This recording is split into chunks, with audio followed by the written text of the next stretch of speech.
착한 아이 컴플렉스에 다양한 파생되는 것 중에 몇 가지를 보려고 해요. 그래서 착한 아이 컴플렉스의 어떤 정의에서부터 출발하진 않을 거예요. 전형적인 거에서 출발하진 않을 거고 파생되는 부분에서 좀 얘기를 해볼 거예요. 착한 아이 컴플렉스에 대해서 어떤 부분부터 접근할까 하다가 아직 구조적으로는 정리가 안 됐어요. 그래서 이것저것 자료를 모으다가 처음에 찾았던 시점이 어디서부터 출발했냐. 잘난 척 으로 한번 시작을 해보려고 해요. 이게 착한 아이 컴플렉스랑 잘난 척이 좀 연결이 안 되잖아요. 근데 이 본질적인 프로세스를 이해하면 연결이 돼요. 착한 아이 컴플렉스가 다양한 걸로 좀 묶어가지고 넓은 의미로 해석을 하려고 해요. 그러니까 이게 막 전형적인 착한 아이 컴플렉스의 어떤 그런 모습들, 억압돼 있고 착한 모습 으로 인해서 계속 희생하기만 하는 결과적인 부분으로만 보는 게 아니라 본질적으로 왜 착한 아이가 되어야 했나. 착한 아이 컴플렉스의 착한 아이라는 건 착한 게 좋기 때문에 착한 아이가 되는 게 아니에요. 그 착한 아이 부분은 왜 착한 아이가 될까? 생존하기 위해서예요. 우리가 가진 어떤 성인으로서 사고방식들, 애착도 마찬가지고 그거는 아이 입장에서는 생존을 위해서 만들어진 결과물이라는 거를 우리가 알고 있어야 돼요. 그래서 착한 아이 컴플렉스인 건 착한 게 좋아서가 아니야. 착한 게 좋은 거라고 생각하는 부모에게서 생존하기 위해서 착한 아이의 모습을 보이는 거예요. 그래서 나는 사랑받기 위해서 가치가 증명돼야 된다. 어른 입장에서는 아니 사랑받는 게 뭐 그렇게 대단한 거라고 그렇게 생각이 드는데 아이 입장에서는 사랑받지 못하면 죽는다는 두려움이 생겨. 왜냐면 그게 세상의 전부니까. 세상 모든 존재에서부터 버려질지 모른다는 두려움이 있어요. 아이들에게 그런 마음이 왜 있을까 생각해보면 아이는 부모를 통해서 생존해요. 자연계에선 당연히 그랬지. 우리 원시대에서는 더더욱 그랬을 거고. 그래서 우리는 아기일 때는 부모에게 찰싹 달라붙도록 우리에게 설계가 돼 있는 거예요. 그렇지 않으면 살아남기가 힘드니까. 그게 여러 가지 이제 애착 상황을 설명하기도 하고. 맞아요. 착한 아이의 심리를 꿰뚫어 보는 사람들은 착한 아이 컴플렉스를 가진 사람을 이용하는 게 굉장히 쉬워요. 그리고 우리 마음에는 그런 계열의 마음들이 있어요. 그게 인정 욕구지. 사람은 다 인정 욕구가 있죠. 그래서 사람을 잘 다루는 사람들은 당근과 채찍을 잘 쓴다고 하잖아요. 당근이 단순히 외적 보상만 있는 거 아니에요. 내적 보상이 더 이 사람의 원동력이 돼요. 그래서 그 사람에게 어떤 내적 보상, 그게 뭐예요? 인정받는 거. 내가 뭔가 여기서 가치 있는 일을 하는 것 같다는 생각. 물론 외부의 인정이니까 외적 보상일 수도 있겠다. 물질적 보상이 아니라는 거지. 그래서 착한 아이 컴플렉스를 가진 사람이 특유의 잘난 척이 있는데 이 내적 핵심은 나는 가치를 증명해야 된다는 핵심이 있는 거고 그러다 보니까 이 겉모습으로 나는 이만큼 성과를 낸 사람이야. 나는 이만큼 사람들에게 헌신하고 있어. 나는 이만큼 인내하고 있어. 내가 원래 이런 거 단호해. 나는 도덕성이 있는 사람이야. 사람들에게 어필을 하고. 나는 이만큼 알고 있는 사람이야. 아니면 내가 이만큼 고생했어. 이런 거를 은근히 강조해요. 그러니까 이게 자존감이 높아서 나를 막 드러내고 이런 게 아니고 불안해서 그러는 거예요. 내가 괜찮은 사람이 아니면 나는 버려질지 모른다는 근본적인 두려움. 그래서 나는 괜찮은 사람임을 증명해야 생존할 수 있다라는 생각. 근데 어른이 돼서는 괜찮은 사람이지만 아이일 때는 착한 아이예요. 아이일 때는 그 아이가 가진 가치가 그렇게 다양하지 않아요. 부모 말 잘 듣는 거. 보통 그거예요. 부모가 가진 착하게 살아야 된다라는 거를 아이 입장에서는 이제 가장 중요한 가치 중에 하나죠. 근데 이런 부분은 우리 마음속에 크고 작게 다 있어요. 그런 부분을 이제 컨트롤하는 게 문제인 거지. 크고 작게는 다 있죠. 내가 괜찮은 사람이 아니면 나는 버려질지 모른다. 그래서 착한 아이 컴플렉스라는 게 착한 아이처럼 행동해야만 살아남을 수 있다. 그게 그냥 계속해서 착한 아이로서 그 역할을 계속 수행하면서 거기서 벗어나지 못하는 그런 전형적인 케이스가 있고 내가 착한 아이로서 보여야만 한다라는 생각 때문에 착한 아이임을 증명하기 위해서 그리고 그게 어른이 돼서의 착한 아이는 내가 누구보다 착하다는 것을 돋보이게 하기 위한 그런 부분들로 파생되면서 어른의 착한 아이 컴플렉스는 다르게 나타날 수 있죠. 그래서 누군가가 이렇게 잘난 척을 하면은 얘가 불안해서 그러는구나. 근데 이게 더더욱 몸에 이제 새겨지면 좀 이거를 단순하고 그리고 1차원적 착한 아이 컴플렉스는 내가 착한 사람이라는 걸 계속 그것만 하지만 그거에서 더 깊이 들어보면 착한 아이 컴플렉스라는 게 내가 착한 아이임을 증명하려는 거잖아요. 내가 불안하기 때문에 살아남기 위해서 상대가 나를 그렇게 여기도록 만들어야 되는 거예요. 그게 강박적으로 남아있는 거예요. 그러면 상대가 나를 어떻게 괜찮은 사람으로 보게 할지에 대해서 매일 연구하는 사람이나 마찬가지가 되는 거예요. 괜찮은 사람이 되기 위해서 괜찮은 사람을 증명해야 돼. 그렇게 보여져야 돼요. 괜찮은 사람으로 보여지지 않으면 생존의 두려움을 느끼는 것으로 머릿속의 프로세스가 연결돼요. 내가 착한 행동을 하지 않으면 생존의 위협을 받는 것으로 머릿속에서는 그만큼의 불안과 공포를 느껴버리는 거예요. 그래서 거기서 벗어나지를 못하거든요. 저는 상담에서 그거를 깨기 위해서 그 착한 행동을 나쁜 행동으로 다시 패러다임을 바꿔버리거나, 일단은 그렇게 해서 바꿔서 내가 생각했던 나쁜 줄 알았던 했던 행동들이 안 나쁘네? 그게 나한테 좋네? 라고 스스로가 느끼게 되는 일종의 노출 치료. 처음에 패러다임 전환하고 노출 치료 방식으로 상담을 하는 그런 경우도 있고, 남의 시선을 엄청 의식하는 것도 같은 맥락이 될 수 있겠죠. 근데 가치를 증명하자면 내 생존할 자리가 없어진다는 믿음이 어느 정도 사회 현실이기도 하잖아요. 아니죠. 내가 가치를 증명하지 않으면 설 자리가 없어진다는 거랑 착한 아이로서의 그 부분은 어떤 차이가 있냐. 실리적인 차이가 있어요. 예를 들어서 착한 아이 컴플렉스는 우리가 이제 회사를 다니면서 야근을 할 때 생각을 해보자고요. 이거밖에 못해? 우리 사이에 이런 것도 못하죠? 다른 팀한테 왜 이렇게 이기적으로 굴어? 제 생각에서는 이거는 제 업무는 아닌 것 같습니다. 라고 말할 수 있으면 맞죠. 근데 너 왜 이렇게 이기적으로 굴어? 그 말에 벌써 참지를 못해. 왜냐면 내가 가치가 없어진다는 생각이 드는 거야. 상대가 너 왜 이렇게 이기적으로 굴어? 이렇게 말을 한마디 하는 걸로 그 사람 통제하러 들어가 버려요. 내가 이 사람이 별로 안 좋아서 거절을 해야 되거든요. 예를 들어서 한 번만 만나봅시다. 그래요. 당신을 위해서라도 그렇게 해야 되겠죠. 그게 어떤 가치를 증명하는 일로 연결돼. 실리 추구가 안 되는 거예요. 사회 현실은 가치를 증명해야 자리가 생기는 게 아니고, 상대가 필요로 하는 일을 합리적으로 할 때 자리가 생기는 거예요. 그러니까 그 차이를 생각해야 돼. 내가 매사에 가치를 증명할 필요는 없어. 그리고 그 자리가 필요로 하는 거를 하면 돼. 내 역할을 수행하면 돼. 근데 예를 들어서 그 가치를 증명하지 않으면이라는 게 어디까지 되냐면, 내가 좋아하지도 않는 사람 앞에서 가치를 증명하려고 들어버려요. 내가 굳이 불필요한 사람에게서 가치를 증명하려고 들고, 거긴 내 자리가 아님에도, 내 역할이 아닌데도 가치를 증명하려고 들어. 그게 내 가치라고 생각하니까. 그게 이제 문제인 거지. 내가 가치를 증명해서 생존할 자리가 없어지는 정말 그런 자리가 있거든요. 돈을 받고 일하는데 월급 루팡을 해. 그럼 자리가 없어지겠지. 그거는 가치를 증명하는 게 아니라 내 역할을 수행하는 거예요. 가치를 증명해야 되는 차원은 지나는 거야. 근데 가치를 증명하지 않으면 내 생존할 자리가 없어진다는 믿음은, 그거는 착한 아이 컴플렉스나 과장된 해석일 수가 있겠죠. 현실을 과하게 해석하는. 그러니까 어떤 큰 전제로서 틀린 전제라고 말하기는 어렵지만 원래 착한 아이 컴플렉스 그래요. 착한 건 좋은 거잖아요. 그래서 그런 깨기 힘든 믿음들이 마음속에 존재해. 카레누나의 수능형이 연관이 있겠지. 그래서 저는 22영숙님도 어느 정도 그런 면이 있다고는 봐요. 그때 22영숙님에 대해서 수능형에 대해서 얘기를 했었잖아요. 결국 남을 위해서는 착한 아이로 살았지만 자기 자신에게는 스스로를 괴롭히는 나쁜 아이로 살고 있는 거예요. 그렇죠. 그래서 가치를 증명한다라는 거는 필요해요. 이 말 자체는 훌륭한 전제예요. 근데 이 전제 때문에 매사에 이게 과장돼서 확대돼서 적용되기 때문에 힘들어지는 거야. 전쟁터에서는 힘이 센 사람이 이기고 거기에서 나를 지켜야 된다. 나를 공격하는 사람을 먼저 처리해야 된다. 전쟁터에서는 살아남기 위해서 필요하다. 근데 여긴 지금 전쟁터가 아니에요. 근데 세상은 전쟁터의 면이 있거든요. 그런데 모든 거를 전쟁터라고 생각하면 안 되죠. 그래서 이런 것들을 보면 우리 내면을 괴롭히는 많은 전제들이 있잖아요. 근데 어떤 우리가 벗어나지 못하는 그런 문제들, 근데 그 문제들 중에는 어떤 문제가 있냐라고 하면, 그 문제를 일으키는 전제가 일정 부분 선한 것이에요. 일정 부분 수용해야 되는 것들이에요. 가치를 증명하자면 내 생존할 자리가 없어진다. 그래서 부모가 자식에게 저런 훈련을 시켜요. 그걸 머릿속에 잡아. 내 가치를 증명하지 않으면 생존할 자리가 없어진다라는 거. 근데 그렇지는 않거든요. 가치를 누군가한테 증명하지 않아도 돼. 본인의 머릿속을 어떻게 바꿔내나. 내가 가치를 증명한다가 아니라 가치가 있으면. 근데 또 그런 조건부도 아니야. 생존할 자리가 없어지는 거는 인간의 가치와는 또 다른 문제지. 그러니까 가치를 증명하지 않으면 생존할 자리가 없어진다라는 거는 어떻게 이어지냐면, 내가 어떤 현실에 따라서 나는 가치 없는 인간이 될 수도 있고 가치 있는 인간이 될 수도 있고. 실은 그게 착한 아이 컴플렉스를 만들어내는 사고방식이긴 해요. 근데 저 전제로만 따지면 사회인으로서 굉장히 훌륭한 덕목이죠. 본인의 가치를 증명하기 위해서 노력하는 직원 얼마나 멋있어요. 근데 그게 과연 자신을 위해서는 어떤 거냐는 거지. 그래서 착한 아이를 지향하지 않는다 라는 게 어떤 건지 모르겠다. 그 착한 아이를 지향하는 것이 아닌 것이 뭐냐면, 여기서 답은 그거야. 나를 위한 삶을 산다예요. 답을 하면 누군가한테 증명하려는 삶을 살지 않아야 돼. 근데 여기서의 전제가 훌륭한 것 같지만 함정이 있어요. 증명해야 돼. 극단적으로 이 전제를 해석하면, 나는 누군가한테 증명하지 않으면 나는 살 가치도 없는 인간이 돼버려. 그렇게 말하면 그렇게까지는 말한 거 아닌데? 아니야. 그 맥락이 이어져 버리는 거예요. 그래서 착한 아이를 지향하지 않는다는 건 누군가한테 증명하지 않는 삶, 내 스스로 나를 인정하는 삶이에요. 결국 단순히 말하면 그게 자부심이에요. 자부심을 가지는 삶. 내가 나를 멋지게 생각하라는 거. 제가 이제 상담할 때 한 번씩 얘기하잖아요. 본인이 스스로 생각할 때 멋지게 생각하라고. 근데 그게 너무 심하면 또 자아도취, 뭐 나르시시스트 빠지고 막 그렇지만 그렇게 안 돼. 보통 이런 데서 출발하는 분들은 그렇게까지 안 가요. 그래서 그게 사회 현실이라는 믿음. 그게 어디서 왔을까? 내가 가치를 증명해야만 생존할 자리가 생긴가? 맞죠. 근데 어느 정도 회사에서 필요한 직원이 돼야 되니까.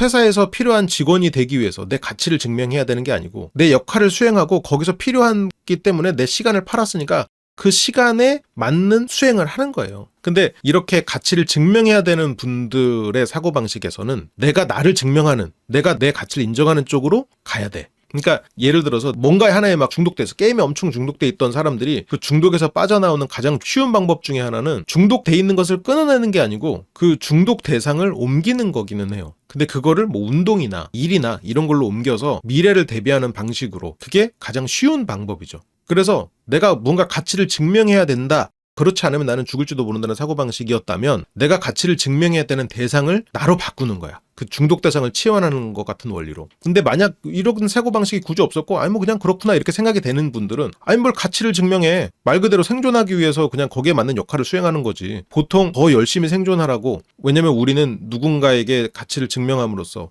좋은 점수를 받음으로써 더 생존할 확률이 높아지는 건 맞으니까. 그래서 이런 부분들이 우리의 생존을 돕는 부분들이 있어요. 근데 이제 착한 애 컴플렉스는 좀 넓게 보고 있습니다. 넓게 보겠다는 걸 좀 이해를 해주세요. 그래서 여기서 착한 애를 지향하지 않는다라는 건 내가 나를 인정해준다로 되는 거예요. 누군가한테 증명하지 않는 삶이라는 거예요. 내가 필요해서 하는 것. 내 삶의 주인의식인 거지. 내가 가치를 증명하지 않으면 생존할 자리가 없어진다는 대상. 어떤 회사의 직원이라면 저렇게 마음을 먹는 사람이면 너무너무 좋을 것 같아요. 그 회사에서 정말 믿을 만한 직원이 될 것 같아. 그 회사에선 저렇게 생각하고 가치를 증명해서 막 야근하고 막 주말에도 나오고 막 그 남들이 안 볼 때도 그 결과로서 증명하려고 막 그런 사람들 너무너무 훌륭할 것 같아요. 근데 여기 지금 뭐 자녀분하고 같이 보시는 분도 있겠지만 이제 앞으로의 세상은 정말로 어떻게 생존해야 될지 모르거든요. 누구에게 가치를 증명할 거냐는 거지. 옛날에 내 가치를 증명하면 생존할 자리를 만들어주는 세상이었어요. 근데 그때도 기업가는 가치를 증명한다라고 생각하지 않았어. 가치를 증명하지 않으면 생존할 자리가 없어진다는 거는 이제는 로봇들이 할 거예요. 로봇들이 그 역할에 맞는 가치를 증명하고 그들은 그 자리에서 일할 거야. 이제는 사고방식이 굉장히 미묘한 차일 수도 있어요. 근데 그래서 나도 아이들을 교육할 때 어디까지가 맞는지 모르겠어. 어느 정도 이런 정도의 교육은 필요하거든요. 네가 가치를 증명하지 않으면 생존할 자리가 없어진다라는 사고방식은 없어서는 안 되기는 해요. 이제는 진짜 우리가 큰 변화를 앞두고 있어서 정말 저 전제를 우리가 어디까지 생각해야 되나. 제가 이제 농담처럼 고급 노예 이런 말들 썼잖아요. 세상에 많은 사람들은 대부분 기업가 정신을 가지지 않아도 돼요. 대부분 기업가가 아니기 때문에. 근데 이제는 우리가 플랫폼을 운영하는 입장이 아니면 기업가가 돼야 돼. 그런 시대가 되는 거죠. 왜냐면 우리가 다 AI를 고용해서 쓰는 입장이 돼야 돼요. 우리보다 훨씬 똑똑하거든요? 장난 아니야. 똑똑하고 속도 빠르고. AI가 무섭지만 다뤄야 돼. 얘가 나보다 똑똑한데 얘를 어떻게 잘 구슬려가지고 적절한 질문을 던져서 결과물을 뽑게 만들어야 돼. 그 누가 그러는 줄 알아요? 옛날 기업가들이 원래 그랬어요. 기업가들이 누구 뽑아요? 자기보다 똑똑한 애들 뽑아. 내 돈으로 뽑을 수 있는 가장 똑똑한 애들을 뽑아요. 나보다 좋은 기술을 쓰고 엑셀 잘 다루고 본인은 막 수기로 했는데 막 천공 카드로 코딩했는데 얘네들은 막 그런 거 하는 애들 뽑아. 나보다 똑똑하고 나보다 훌륭한 기술을 쓰는 애들을 뽑아서 얘네들을 어떻게 내가 생각하는 기업, 내가 일으킨 업을 얘네들을 통해서 그걸 이룰 것인가. 옛날에 기업가들은 원래 그렇게 일했어요. 요즘 우리는 모두가 다 그렇게 해야 되는 상황이 돼버린 거예요. 그러니까 지금 머리가 복잡해지는 거예요. 옛날에는 그 기업가들이 하면 됐거든. 나보다 똑똑한 놈들을 구슬려가지고 내가 생각하는 업을 현실화시키는 거는 옛날에는 일부 기업가들이 하면 되는 일이었어요. 지금은 우리가 다 해야 되는 일이에요. 다 개개인이 다 그 일을 해야 되는 거야. 안 그러면 AI랑 농담 따먹기 하다 끝나는 거예요. 이제는 그러니까 세상이 참... 근데 물론 지금도 어느 플랫폼 안에 소속돼 있거나 거기에서 관리자 역할을 하는 사람들이 있겠지. 근데 옛날보다 그 기업가의 역할을 해야 되는 사람이 상대적으로 굉장히 늘어난 건 사실이야. 그러니까 사고방식이 확실히 더 바뀌어야 되는 시대가 된 거는 맞는 것 같아요. 모두가 기업가가 된 거든. 옛날에 이제 제가 CEO 교육기관에 있었거든요. 그래서 CEO들을 교육할 때 항상 그 분들의 고민은 그거였어. 나보다 똑똑한 애들을 통해서 어떻게 이룰 것인가. 지금은 우리가 개개인이 다 그걸 해야 돼. 기업가 정신 하지만 진짜 기업가 정신을 가지기는 쉽지 않았어요. 왜냐면 필요하지 않았거든. 지금은 필요한 시대가 돼버렸어요. 그래서 내가 가치를 증명하자면 생존할 자리가 없어진다는 거는 그게 내 내면화가 돼야 돼. 그 대상이 누군가가 돼서는 안 돼요. 심지어 상관도 없는 타인이 돼서는 안 돼. 그러니까 이제는 드디어 AI가 로봇이랑 합쳐져서 구현화됐고 상용화 되기 직전이지. 챗GPT랑 고민 상담하면 내 편으로만 잘 얘기해줘서. 그래요. 그게 옛날에 대표님들 옆에 붙어있는 임원들이잖아. 대표 옆에 임원들 원래 다 아부하잖아요. 아유 대표님 정말 멋있습니다. 훌륭합니다. 대표님이 감 잡았어? 저기 감나무 있던데 허허허 그러면 아유 우리 대표님 너무 재밌습니다 하하 했잖아요. 그거 다 여러분들 옆에 붙어있는 GPT가 하는 일이잖아요.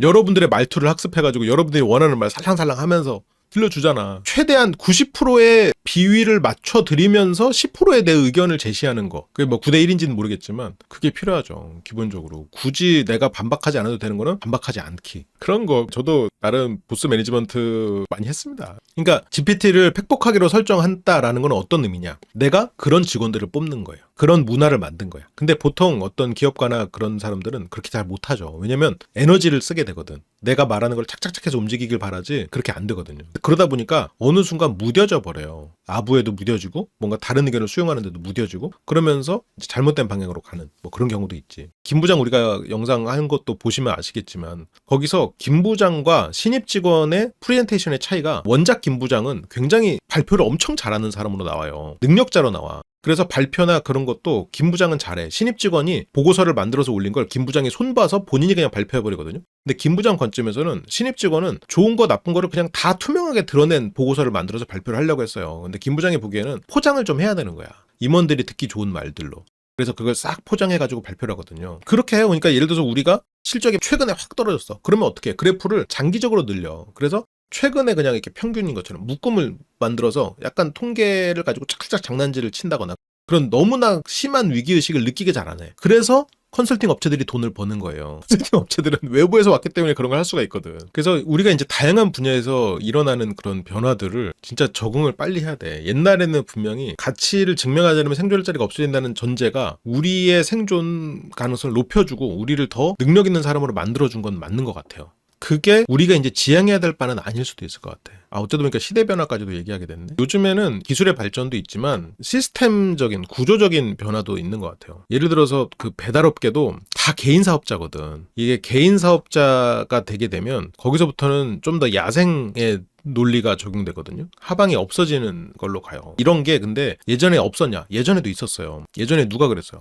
영업계가 그랬어. 보험 영업계나 이런 쪽이 기본급이 없이 자기가 하는 대로 돈을 버니까 높아. 그러면 이런 곳은 어떤 일이 벌어지냐면 개개인의 책임감이 올라가지. 그 대신에 소속감이나 이런 게 없고 언제든지 여기서 빠져나갈 수 있기 때문에 그들을 어떤 식으로 묶냐면 니네가 잘하면 이만큼 대단해질 수 있어 라는 걸로 그들을 묶죠. 뭐 여러 가지 뭐 다른 차이가 있지만 보험업계나 아니면 배달도 그렇고 연예인도 마찬가지야. 니네가 성공하면 이만큼 잘나게 될 거야 라는 거를 보여줌으로써 그들이 미래를 보면서 그 일에 헌신하게 만들죠. 실제로는 다 개인 능력으로 가는 거니까. 근데 거기에다가 이제는 AI와 로봇이 들어와 버렸어. 아예 기술적인 변화까지 있어서 예전에는 그렇게 일부 인센티브 제도로 돌아가는 그런 시스템에서 개개인의 기업가 정신을 강조하면서 하방이 없는 책임을 개인이 져야 되는 그런 업계가 좀 따로 있었다면 지금은 아예 사회 전체가 지금 그런 쪽으로 흘러가고 있는 것 같아요. 다 어떤 기업가로서. 그또 개인도 아니야 이제는. 예전에는 그냥 보험이나 이런 쪽은 개인이 그랬다면 이제는 개인 기업가 정신이어서는 안 돼. 정말로 말 그대로 기업가 정신이어야 돼요. 왜냐면 내가 AI라는 이 똑똑한 나는 중졸인데 대졸인 AI를 다뤄야 되거든. 옛날에 중졸이신 대표님이 바닥부터 읽어가지고 대학 졸업한 애들 뽑아가지고 읽어나가는 우리나라 대기업도 그런 스토리 많거든요. 원래는 그냥 보험 영업하시던 책 팔고 이런 영업을 하시던 분이 이걸로 사업을 해보려고 근데 서울대생 중에 데모하다가 이렇게 서울대에서 퇴출된 제적돼서 취업 안 된 애들 모아가지고 그들을 통해서 출판사를 만들어서 대성공한 그래서 우리나라의 대기업이 된 이게 실제 얘기예요. 내가 지금 하는 얘기가. 그러니까 나보다 똑똑한 놈들 다뤄야 되는 시대였었어. 그때도. 근데 그건 일부만의 일이었어. 이제는 아니야. 우리가 다 그래. 우리 자식들은 더 심할 거야. 물론 거기서는 아무것도 안 해도 되는 사람들이 존재할 수도 있을 것 같기는 해요. 그래서 나도 어떻게 살게 될지는 모르겠는데 확실한 건 예전보다는 훨씬 더 다양한 사고방식 그리고 자기 삶에 대한 책임감을 가지는 방향으로 흘러갈 수도 있지 않을까라고 생각은 하고 있어요. 근데 물론 책임감을 가지지 않고 뭔가 흐르는 대로 그냥 끌려가도 생존의 위협을 받지는 않을 거는 같기는 해. 그래서 뭐 근데 진짜 알 수 없지. 이제는 개인 기업가 정신도 아니고 그냥 기업가 정신이 정말로 예전에는 막 말로 막 그렇게 가져야 된다 했는데 이제는 진짜 필요한 시대가 돼버렸어. 정말로 나보다 똑똑한 놈들 다뤄가면서 걔네들 어떻게 다뤄야 될지. 원래 기업가들은 인간의 심리에 대해서 굉장히 관심이 많아요. 왜냐면 사람을 다뤄야 되니까. 이제는 우리는 AI와 기술들을 다뤄서 내가 생각하고자 하는 걸 구현해내야 되는 시점이 된 거예요.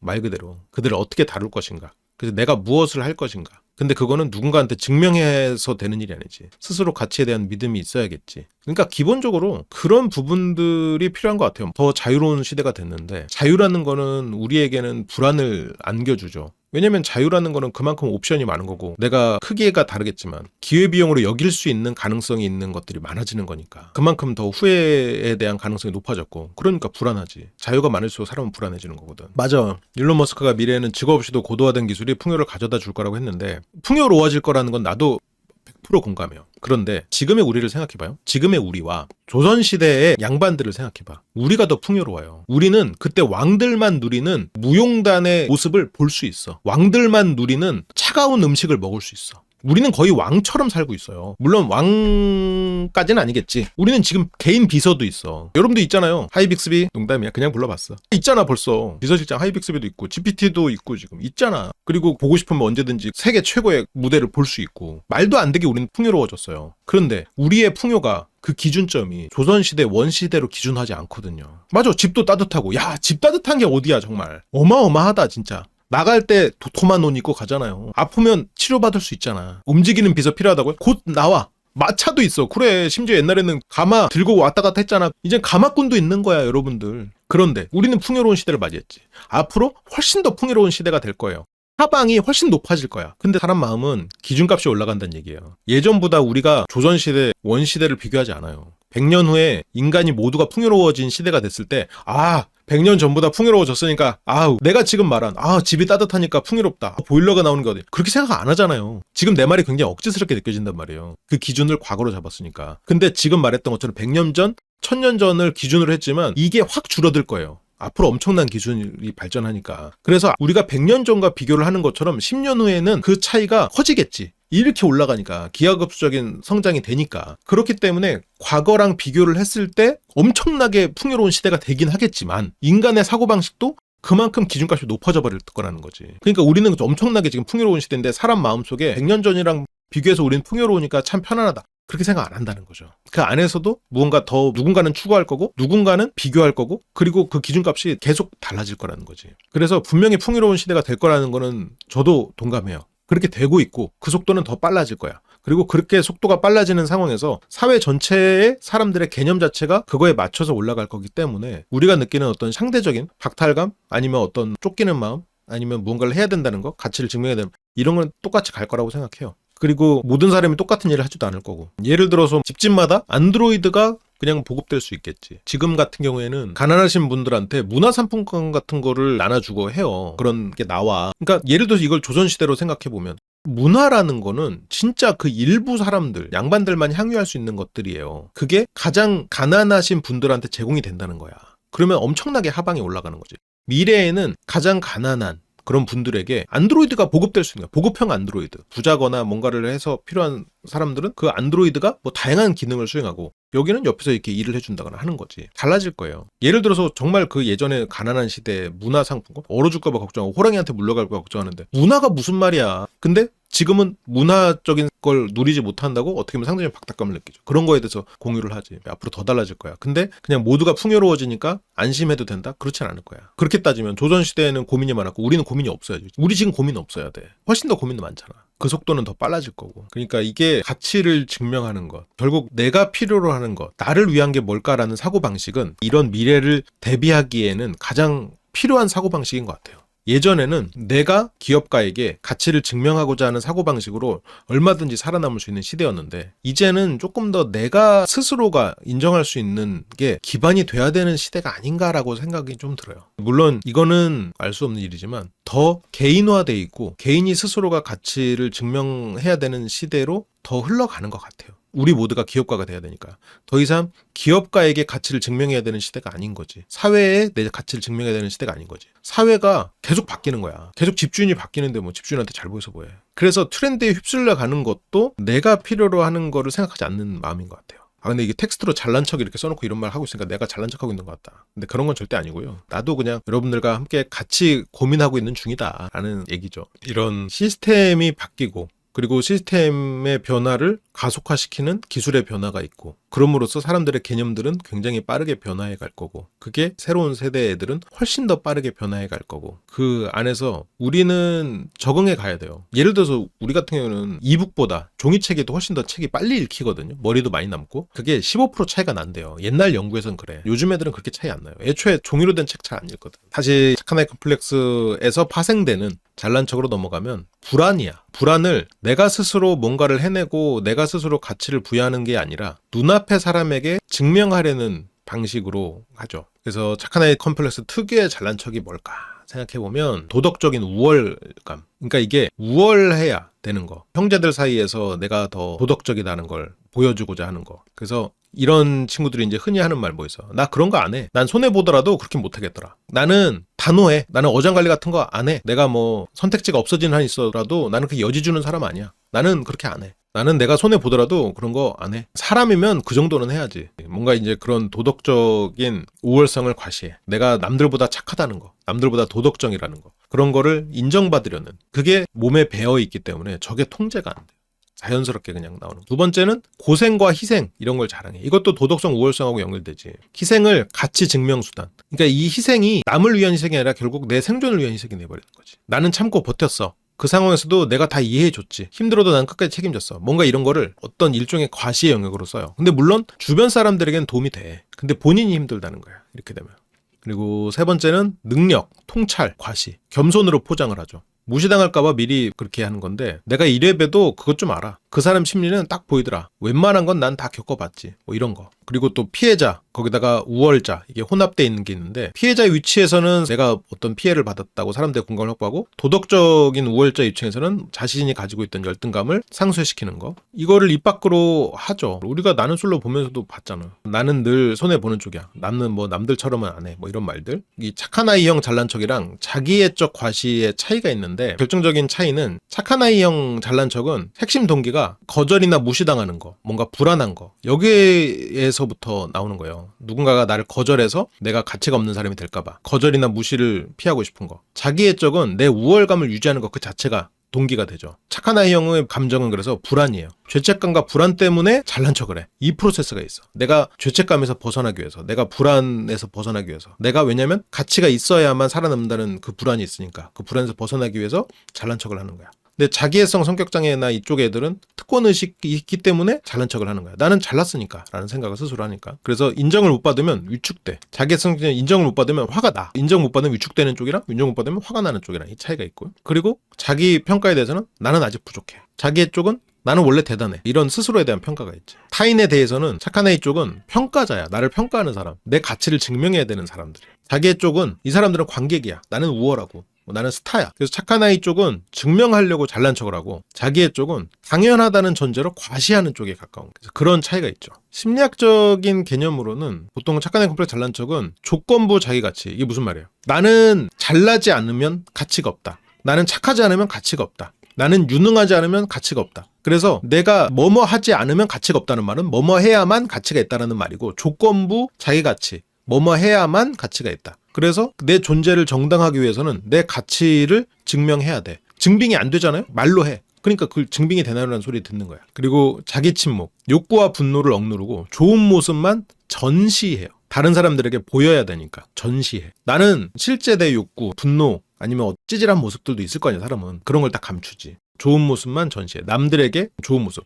이 사람들이 좋게 볼 거라는, 이 사람들이 나를 대단하게 볼 거라는 모습을 그 사람 앞에서 연출해. 그 앞에 대상이 가장 대단하게 볼 것 같은 모습으로. 착한 아이 컴플렉스인 사람이 꼭 잘난 척을 하나요? 그건 아니에요. 착한 아이 컴플렉스인 사람들은 잘난 척하기가 쉽고 잘난 척하는 케이스는 이렇게 나온다라는 거예요.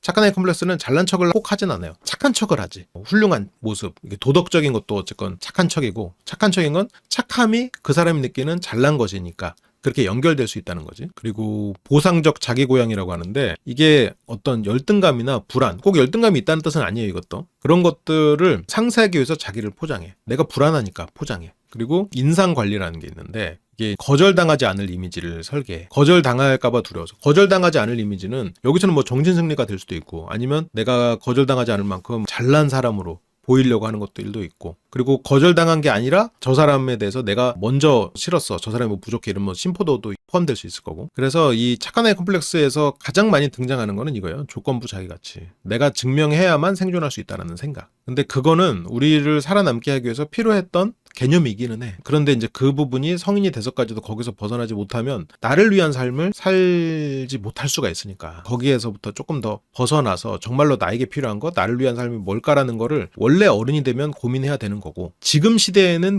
나를 위한 삶을 더더욱 추구해야 되는 시대가 돼버리고 있는 것 같아요. 그래서 아까 이제 시대의 흐름에 이런 얘기들을 했었던 거고, 그래서 나오는 개념이 people pleasing이라는 개념이 나오는데, 이게 사람들은 비에 맞추기라고 해석을 할 수도 있을 것 같아요. 정확히 따지면 착한 애 컴플렉스는 조금 차이가 있어요. 근데 굉장히 좀 맥락상으로 비슷한 부분이 있어가지고, 자기의 니즈는 뒤로 하고 타인의 필요를 맞추는, 어떻게 보면 증명하는 것과 비슷하지. 그래서 거절에 대한 두려움, 그리고 불안, 호감받고 싶은 욕구, 이런 것들을 내 니즈보다 훨씬 더 앞에 두는 거예요. 내가 느끼는 나보다 사람들에게 증명하는 것을 더 앞에 두는 거야. 특성은 뭐가 있냐? 겉으로 보이는 인상은 과하게 주는 사람으로 보일 수 있대요. 좀 비굴해 보이거나 도움을 주려는 태도가 과하게 나타날 수 있다 정도로 합시다. 남들이 나를 필요로 하길 원해서 저러는 거야. 그래서 여기는 눈치를 많이 보게 되지. 그러니까 남들이 나를 필요로 해서 주는 게 아니고, 남들이 나를 필요로 하기를 원해서 주는 거야. 그 차이가 있죠. 물론 근데 필요로 하면 그러면 어떻게 되겠어? 만족감을 얻는 거야. 힘들다고 하면서도 그 마음 안에서는 만족감이 생기는 거야. 누구도 나를 필요로 하지 않는 순간이 가장 괴롭게 돼버리는 거죠.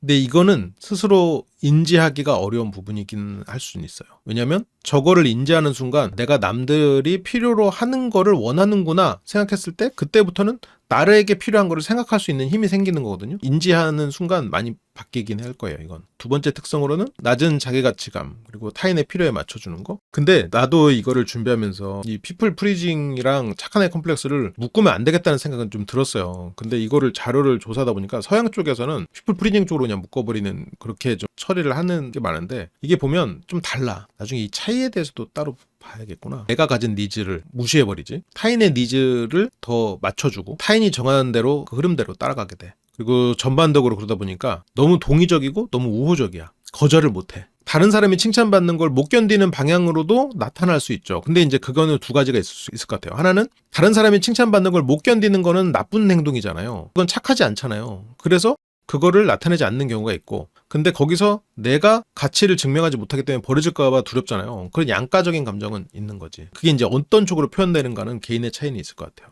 그리고 자기 주장이 부족하고, 그러다 보니까 당연히 거절을 거의 못하게 돼버리지. 실은 다 같은 맥락이에요. 타인의 요구에 순응해야 할 때 가치 있다, 이게 결국 같은 얘기죠. 타인의 요구를 내가 들어줄 때 내가 가치 있는 사람이라고 여길 테니까, 증명하게 되는 거니까. 그러다 보니까 칭찬을 중요하게 생각하고요. 사과할 필요가 없는데도 사과를 하게 되겠지. 자기 잘못이 아닌데도 비난을 떠맡아. 왜냐면 기본적으로 마음속에 불안과 죄책감이 크기 때문에 어떤 말을 했을 때 내 죄책감과 연결되면서 비난이라고 생각하고, 또 한편으로는 그거를 그냥 떠안는 것으로 또 익숙함을 느껴버릴 수가 있겠지. 무서운 일이죠. 그리고 자기인식이 부족하고. 그러면 여기에서 이제 뿌리는 어떤 뿌리가 있냐, 이거에 대한 뿌리가 뭐냐. 오늘은 좀 전체적인 거를 보고, 이게 약간 착한 아이 컴플렉스랑은 조금 거리가 있는 좀 넓게 본 내용들이라 다음 주부터 조금 더 깊이 들어갈 거예요. 살짝씩은 누구나 있어요. 핵심은 거절이나 실패에 대한 두려움에서부터 일어나요. 근데 그 뿌리가 초기 관계에 있을 수 있다. 부모와 자식 사이의 관계, 예시로 든 초기 환경은 조건부 사랑, 부모의 사랑이 조건부일 때. 근데 물론 이렇게 됐다고 해서 무조건 조건부 사랑이었다고 생각할 필요는 없어요. 다음 주에 이제 본격적으로 자세한 더 연작으로 나올 거예요. 한 주에 하나씩만 하면 한 달 동안 이런 파생된 이야기들을 하게 될 것 같아요. 조건부 사랑은 사랑이나 애정을 벌어야 했던 경험, 내가 뭔가를 증명해서 그거를 사야 됐던 경험. 물론 회사에서는 내 시간을 팔아서 돈을 버는 거지만, 그거를 어려서 그렇게 하면 내 세계 전체가 나를 그렇게 여기는 걸 테니까. 정서적인 비가용, 그러니까 내가 감정적으로 무언가 이런 거를 해소하거나 내 정서적인 부분을 나눌 수 있는 대상이 없었을 때. 그리고 일관성 없는 가용성, 이게 일관되지 않은 거, 들쑥날쑥 하는 거. 어쩐 때는 막 나한테 내가 좀 실수를 했어도 아무 말도 없이 그냥 막 포용을 해주다가, 그것보다 작은 실수를 한 것 같은데 갑자기 막 관계가 단절돼 버리고, 갑자기 막 유령 취급을 해버리고, 어떤 날은 다 뒤집어질 정도로 화를 내고, 이제 이런 것들 경험을 하는 거지. 그리고 어떤 때는 뭐 이렇게 좀 같이 책을 읽자라고 하면은 신경도 안 쓰다가, 어느 날은 갑자기 내가 읽고 싶지도 않은 책을 갑자기 막 하루 종일 읽으라고 하고 옆에서 막 채찍질을 한다거나 왔다 갔다 하는 거지. 그리고 승인과 확인을 타인에게서 구해. 가용성이라는 표현은 내가 뭔가 힘들 때 부모님에게 그런 도움을 요청할 수 있나, 요청이 가능한가, 애정이기도 하고 어릴 때 형제가 많아서 부모 사랑을 받으려고 경쟁하면서 생기는 경우도 있을 수도 있겠네요. 근데 그것도 그렇게 되려면 부모의 사랑을 경쟁적으로 느끼도록 만드는 부분도 있겠지. 잘 보이려고 집안일을 도울 때 그렇죠. 연관이 있겠네요. 그리고 이런 승인 확인 이거를 타인에게서 구해. 대표적인 특성이 승인, 확인인데 내가 주변 사람들에게 중요하다라는 거 그런 확신을 내부에서 확인하지 않고 외부에서 찾는다. 이게 내 가치를 증명해야 된다라는 사고. 사람들에게 잘 받아들여진다라고 느끼면 긴장이 풀리고 그때 자신도 좋아할 수 있다. 내가 내 니즈를 말하는 게 중요한 게 아니고 이 사람들의 니즈를 충족시켜줘야 내가 좋은 거예요.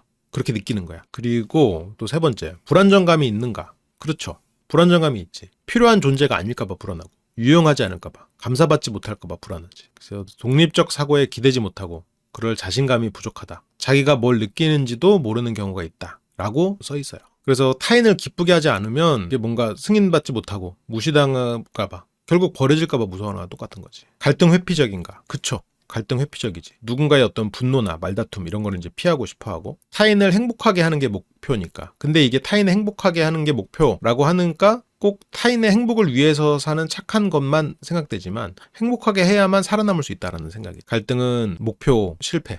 갈등이 생기면 저렇게 행복하게 하지 못했다. 내가 가치가 없는 사람이라고 생각을 하죠. 심하면 중재자, 평화 유지자, 좋은 빛으로 보이려 한다는 취지인데 이게 뒤에서 다음 주에 나올 좀 자세한 강의들에서도 나올 텐데 두 가지의 부모화의 개념이 나와요. 하나는 정서적인 부모화가 있고 하나는 경제적이나 뭐 구조적인 부모화가 있는데 정서적인 부모화가 더 뿌리 깊은 문제가 돼요. 이것도 같은 얘기지. 평화 유지자. 가정의 평화 유지를 애가 했다. 라고 하면 이거는 그러니까 정서적인 부모화의 결과죠. 그러다 보니까 더 갈등 회피적으로 갈 수 있지. 그래서 거절을 못하는 걸로 연결될 수 있어요. 거절하면 갈등이 생긴다는 두려움, 버려질지 모른다는 두려움으로 연결되니까. 그리고 상처를 줄까 봐 하얀 거짓말을 하나. 그래서 거짓말을 자주 해. 맞아. 거짓말을 자주 해. 뭐 자주라기보다는 그렇지만 어쨌건 저 착한 아이 컴플렉스 혹은 뭐 피플 프리징 이런 사람들이 거짓말을 하게 되는 거야. 왠지 착한 것과 거짓말은 다른 것 같아서 안 할 것 같잖아요. 그렇지가 않아. 그러니까 너무 착해야 된다라는 생각, 스스로에게 주어진 어떤 규범적 사고에서 벗어나서 진짜 나한테 필요한 거를 추구하면 그런 거짓말을 하고 있다라는 마음에서도 벗어나고 실제로 거짓말도 안 하게 되고 그러지 않을까 싶기는 해요. 상대가 아플까 봐 정보를 가공, 완화해서 전달할 수 있음. 그럼요. 순위에 있으시죠. 순위에는 있었지. 그리고 6명 중에서 3순위면 순위에는 있었지. 상대가 근데 아플까 봐요. 거짓말은 칭찬받으려고 하는 경우이죠. 특징은 상대의 기분 나쁨을 만들고 싶지 않아서 혹은 자기가 남들보다 더 가치 있는 존재임을 증명하기 위해서 진짜 자기 감정을 공유하지 않고 내가 남들보다 더 훌륭하다. 아니면 나는 남들에게 이만큼 좋은 사람이다. 나는 도덕적으로 훌륭한 사람이다. 이런 거를 보여지고 싶어 하는 거죠. 그래서 이런 것들이 있고 타인이 보는 방식은 진짜 뭔가 남을 배려하는 그런 큰 마음과 이렇게 비위 맞추는 거에 가까운 피플 프리징은 진짜로 이런 어떤 큰 마음, 어떤 배려하는 마음 이런 거는 자기 존중이 있어요. 그래서 뭔가를 증명하는 게 목적이 아니라 내가 스스로 느끼는 내의 필요를 우선으로 둬요. 내가 희생해줄 수 있지, 헌신해줄 수 있지. 그렇지만 내가 헌신하지 않는 나도 가치 있어. 그게 내 어떤 가치나 증명으로 연결되지 않아요. 이런 피플 프리저는 자기 존중이 높지 않고 타인이 생각하는 멋진 나 혹은 타인이 생각하는 착한 사람이 됨으로써 만족감을 느껴요. 그래서 이게 사랑이나 자비로운 마음으로 타인에게 어떤 헌신하는 게 아니고 기본적으로 가진 감정이 불안과 두려움이에요. 내가 이 사람에게 버려질지 모른다는 두려움이 원동력이야. 거기서부터 이제 큰 차이가 있죠. 두 번째는 여성에게 더 흔하다. 이런 착한 아이 컴플렉스와 유사한 피플 프리징도 그렇고 착한 아이 컴플렉스도 비슷한 것 같아요. 사회적으로 여성이 돌봄 효과를 더 떠맡는 경우가 많고 더 수동적이고 덜 공격적이 되도록 학습되고 뭔가 뭘 싸워서 이겨라 이렇게 학습을 잘 안 한단 말이에요. 그러다 보니까 이제 어려운 사람, 까다로운 사람으로 보이기보다 좀 과하게 맞추는 쪽을 택하게 되고 그래서 뭔가 이렇게 내 니즈를 얘기하면 예민한 사람이 된다거나 그리고 뭔가를 돌봐야 되면 동생들 그건 좀 돌봐야 된다는 그런 역할이 부여받는다거나 이런 것들로 인해서 이런 피플 프리징은 여성에게 더 흔하다라고 이거는 제가 이제 다음 주부터 보여드릴 연구에도 있는 내용이더라고요. 버려질지도 모른다는 불안감이 덜하면 안정을 준다면 그렇죠. 근데 버려질지도 모른다는 불안감을 덜 준다라는 개념이 어려워요. 버려질지도 모른다는 두려움은 애초에 존재하지 않았던 걸 수도 있어. 그래서 그거를 덜 주기가 어려워. 스스로 깨지 않으면 깨고 나올 수가 없어요. 왜냐면 더 이상 버려진다고 문제가 없는 상황임에도 불구하고 그러고 있는 거거든요. 우리가 성인이 돼서 사랑을 못 받는다고 버려지고 그게 또 생존으로 연결되지 않거든요. 말 그대로 나는 역할을 수행할 뿐이야, 회사에서는. 근데 그게 어떤 가치를 증명하지 못하면 버려질지 모른다는 두려움인데 그건 개인 내면에 있는 거다 보니까 주변에서 불안감을 덜 준다고 해서 그 사람이 나아진다, 그건 아닌 것 같기는 해요. 그렇지. 버려지는 게 두려워서 센 척하고 먼저 버리고 그렇게 연결될 수도 있겠죠. 나를 멋지게 생각해야지. 그치. 결국 자기가 마음을 먹어야 돼. 자기 스스로 나에게 필요한 거, 내가 나를 인정할 수 있는 거, 그런 거에 또 연장된 얘기로 우리가 이제 미래의 어떤 사회에 대한 얘기까지 하면서 얘기가 또 아까 나왔던 거죠. 타인을 답답하게 만들 수 있나? 타인을 답답하게 만들 수가 있어. 왜냐면 타인한테도 막 엄청 도와줘야 되고 막 이런 생각을 하니까 타인의 주체성을 뺏을 수도 있고, 다른 사람이 바라는 게 아닌 거를 막 할 수도 있고, 가까운 사람, 배우자는 남을 돕느라 자기관리, 뭐 식사, 운동, 수면 이런 게 무너지는 모습에 짜증이나 걱정이 커질 수도 있다. 자기를 아끼지 않고 주변에게, 가까운 사람은 오히려 답답해 보일 수가 있는 거지. 자기를 위하지 않으니까. 도움의 대가가 붙나. 근데 숨은 의도가 항상 있는 건 아닌데 때로는 뭔가 기대할 수 있고 본인도 그 기대를 자각하지 못할 수도 있다. 예를 들어 이런 거지. 내가 모두에게 친절하면 모두도 나에게 친절할 것. 그래서 내가 친절하면 나에게 친절할 것, 이러면 기대가 높아지는 거지. 그러면 대가를 바라는 건 아닌데 내가 이만큼 사람들에게 뭔가 희생하는데 저 사람들이 안 하면 그만큼 고통스러워. 그러니까 내가 희생하지 않으면 되거든요. 근데 내가 희생을 함으로써 주는 만족감이 있어. 착한 아이 컴플렉스나 이런 피플 프리징의 사람은 다른 사람들에게 이렇게 막 배려하는 착한 사람이면서도 예민해지기가 쉬워요. 왜냐면 사람들이 자꾸 상처를 준다고 느끼거든. 내가 준 만큼 상대도 줄 거라는 기본적인 기대감을 가지기가 쉽거든요. 도움의 대가가 자기도 모르게 붙어 있을 수가 있다는 얘기지. 그렇게 되면. 그로 인해서 자기도 힘들어질 수 있고. 주변에서는 아니 그냥 안 하면 되잖아 라고 하지만 안 하기가 힘들어. 왜냐면 그 뭔가 남한테 해주는 거는 불안을 기초로 하기 때문에 그거를 그냥 내려놓기는 힘든 거죠. 이용당한다고 느끼나? 그렇게 될 수가 있는 거지. 이 주변은 이런 분들의 희생을 희생으로 인식을 못해요. 왜냐면 그들은 그냥 항상 그래왔다고 느끼거나 아니면 자신들에게 필요한 걸 했다고 생각하지 않는 경우도 있으니까. 그래서 의도치 않게 이용당하는 상황도 생길 수 있고. 그러면 이런 사람들은 누가 노릴까? 이런 취약점이 악용당하기가 쉬운 거예요. 나는 굉장히 좋은 사람인데 다른 사람들은 나를 이용하려고 들어. 물론 다는 아니겠지. 이런 사람들을 몇 번 이용하다 보면 이용이 수월하다고 느끼는 사람들이 생기거든요. 그래서 이런 사람들을 이용하는 사람들이 생기는 거야. 일부러 착취하려는 사람이 있을 수가 있는 거지. 예를 들어 나르시스트들이 더 쉽게 이용할 수 있는 대상이 돼버릴 수가 있어. 이들의 불안을 캐치하니까. 굉장히 안 좋은 조합이죠.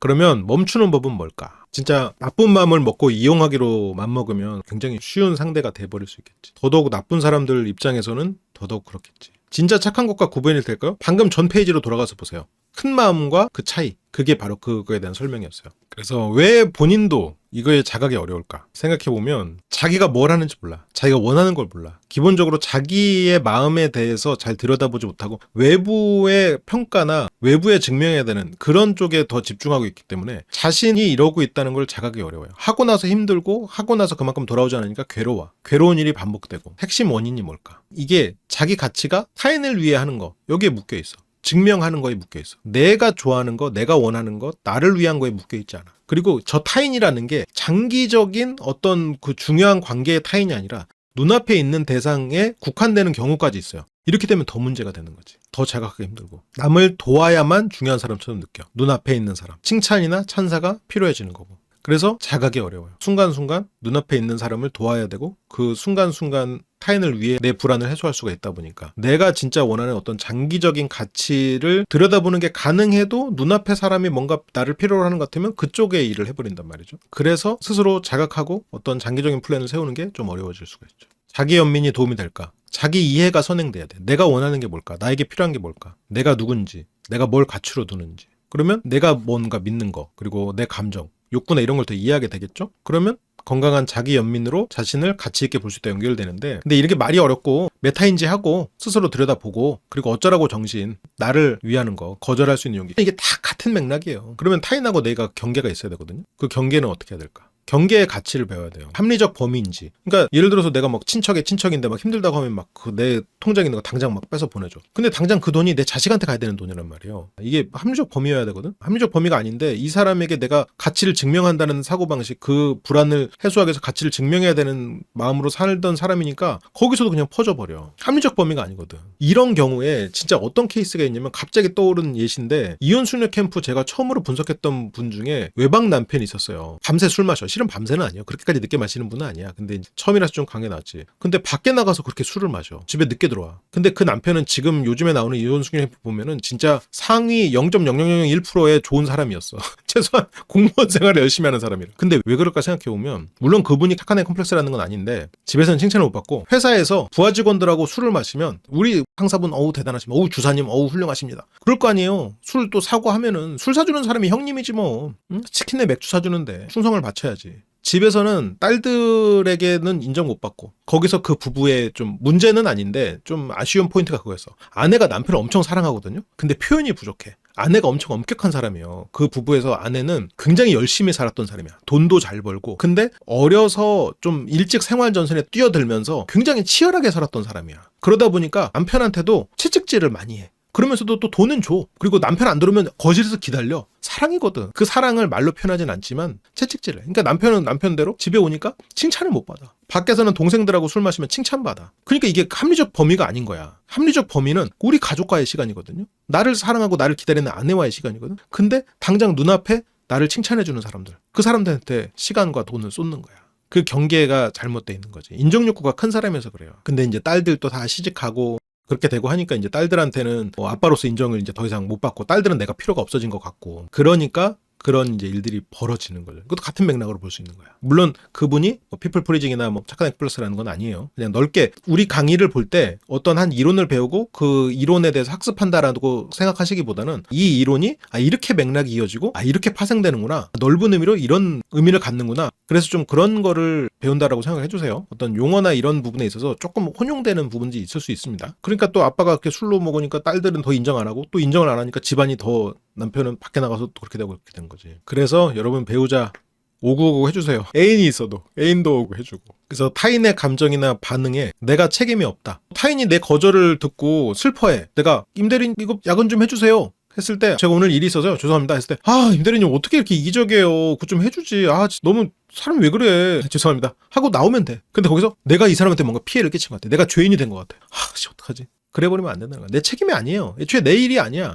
사촌이 너 요즘에 돈도 잘 벌면서 내 아이가 지금 대학 등록금이 없는데 이 정도도 못 주냐? 못 주지. 내가 왜 줘? 내가 왜 주냐? 내가 그 책임이 있어? 내가 그걸 왜 주냐? 응? 그건 내 책임이 아니에요. 타인의 감정? 그게 왜 내 책임이야? 그건 그 사람이 감정인데 그 사람의 감정 때문에 내 니즈를 희생시키지 마요. 그리고 결국 사람들은 내 한계를 이해하게 된다. 내가 그렇게 바운더리를 잘 설정하면 내 한계를 이해하게 된다는 거지. 와, 개뻔뻔. 괜찮아. 그런 말에 휘둘리지 마라. 뻔뻔하게 살아라. 그게 한계다. 물론 다정하게 말해야겠지. 사회적 언어를 잘 입혀서. 그리고 또 추가 방법으로 내 니즈를 먼저 생각해라. 누구를 돕고 싶다면 왜 돕고 싶은지, 내 의도는 뭔지. 그 거절을 잘 못 알아듣는 사람들, 다양한 사람들이 있죠. 거절을 못 알아듣는 사람은 거절을 그렇게 이해할 만큼 뭔가 섬세하지 않거나 아니면 거절을 당하지 않을 거라고 그냥 너무 확고하게 믿었거나 내 의도를 잘 점검을 해보고 무엇이 내가 남을 이렇게 자꾸 돕게 만드는지 내 트리거가 뭔지 예를 들어서 뭔가 아까 말했던 것처럼 뻔뻔하시네요. 이기적이시네요. 아니면 뭔가 불쌍한다거나 내가 어떤 거에 휘둘리는지 그거를 점검해 봐야 돼. 상대가 도움을 요청하면 그때 해줘도 돼. 내가 도와줘야 된다고 막 압박을 받아가지고 상대는 나에게 도움을 요청하지도 않았는데 내가 막 퍼줘. 그럴 필요 없다는 거죠. 내가 오히려 타인에게 도움도 요청해 보는 거야. 그렇게 해볼 수가 있는 거지. 그래서 이런 것들로 한번 좀 변화를 꾀해 보세요. 만약 혹시라도 오늘 강의를 이렇게 함께 하시면서 나랑 또 좀 겹치는 부분이 있는 것 같은데 라고 생각되신 분들이 있다면 이런 거를 조금 적용해 보는 거 좀 도움이 될 것 같아요. 그리고 제가 좀 관련이 있는 것 같아가지고 친절함과 호구 다르다. 벌써 여기서 호구라고 그러잖아. 나는 친절해 라고 생각하지 말고 나는 호구야 라고 그냥 패러다임을 바꿔버려. 난 친절하지 않을 거야가 아니고 나는 호구가 안 될 거야로 패러다임을 바꾸는 거야. 그리고 이번에는 사이언티픽 아메리카에 최근에 올라온 팟캐스트인데 좀 흥미롭고 이거랑 연관지어서 생각해볼 부분이 있는 것 같아가지고 한번 가지고 와봤어요. 수니타 샤라는 분의 팟캐스트를 듣는다 생각하고 한번 들어보세요. 진행자가 어린 시절 많은 사람이 착한 아이는 순종이라고 배운대요. 착한 아이가 곧 순종이다. 이게 착한 아이는 순종하는 아이라는 조건화가 머릿속에 새겨지고 그게 어른이 돼서는 착한 아이, 능력 있는 아이가 되는 거고 그래서 윗사람 말에 순종하고 이 회사에 몸바쳐 일하는 순종이 곧 충성으로 이어지고 그래서 이런 조건화가 있다 보니까 커피 주문이 잘못 나왔을 때 바로잡는 일처럼 이렇게 작은 상황이잖아요. 그런 상황에서도 부당함에 낯서지 않고 이런 상황에서도 내가 틀렸 착했다고 아는 것을 말하는 게 어려워질 수 있다. 이런 조건하가 착한 아이는 순종이고 순종이 착한 행동이라는 것 때문에 커피 주문조차 내가 이거 잘못 나왔는데요 라고 말을 못하는 거야. 근데 물론 그게 귀찮아서 말을 안 하는 분들도 있죠. 이것도 마실 수 있고, 그리고 아니면 정말로 얘가 힘드니까 에이 그래 나도 알바 해봤는데 힘들지 하고 말을 안 하는 사람도 있지만, 이런 상황에서 부당함에 절대로 맞서지 못하는 사람도 있죠. 그런 문제가 있고, 그래서 이런 중요한 때 이런 본능을 어떻게 극복할 수 있나가 이 팟캐스트의 첫 질문이에요. 그래서 이 질문을 이제 이 수니타 교수님을 모시고 한번 얘기를 나눠보는 건데, 오늘의 게스트는 수니타 교수. 조금 더 어떻게 보면 불복하고 거부하고 저항할 줄 아는 태도가 필요하다. 그 이유를 설명하러 왔다. 라고 해서 이제 샤님이 오셨습니다. 샤 교수의 배경은 자신은 어린 시절의 연구 관점으로 시작됐다. 본인은 순종적인 딸, 학생이었대요. 이 수니타라는 이름의 뜻이 산스크리트어로 굿이라고 들었대요. 우리나라 이름도 순자, 순이, 이것도 어떻게 보면 약간 순한 느낌이잖아. 샤님의 이름은 순자샤 같은 느낌이지. 그래서 이런 착함의 메시지가 부모뿐만 아니라 교사나 공동체로부터도 계속 받아요. 부모로부터도 순하게 살아라, 순종해라. 교사나 공동체에서도 시키는 대로 해라, 복종해라, 이렇게 응종해라. 이런 사회적인 압박이 있죠. 그래서 이 교수님도 스스로 그런 메시지를 굉장히 내면화했대요. 집에서는 순종적, 학교에서는 고분고분, 그리고 숙제도 다 하고 지각하지 않고, 심지어 머리 스타일도 부모님이 원하는 대로 했다. 그러다 보니까 이런 어린 시절에 뭔가 거부하고 불복하는 게 필요했었지 않았나? 라고 하면서 그 연구가 시작됐다는 거예요. 자신의 경험으로. 자신이 처음에는 이제 의학을 공부했는데 그것도 부모의 어떤 기대 때문에서부터 출발을 했다는 거고. 그래서 그런 자신의 어떤 그 인생 중에 심리학을 하게 됐고, 그러면서 이 밀그램의 권위에 대한 복종 실험, 우리도 익히 알고 있죠. 그 실험에 매료가 되면서 이런 불복에 대한, 거부에 대한 게 필요하구나라는 걸 그때 깨달았다는 거예요. 수니타가 약간 순하다 그런 느낌이지. 그렇죠. 본인이 모델이었던 셈이죠. 특히 여기서 이제 밀그램의 권위에 대한 복종 실험, 이거는 누군가한테 해를 끼치고 있는 상황에서도 그렇게 강한 수능이 나타난다. 부모가 계속 통제하는 건 옳은 건가요? 아니죠. 그건 옳고 그름의 문제가 아니야. 내가 통제당하는 건 옳은 건가요? 라고 물어봐야 돼. 질문을 바꿔야 돼요. 부모님이 봉양해야 되는 전통이 있어요. 그런데 이를 악용하는 부모에게 통제당하는 건 옳은 건가요? 라고 물어봐야지. 통제하는 건 옳고 그름으로 가면 안 돼요. 왜냐면 내가 통제당하는 거니까.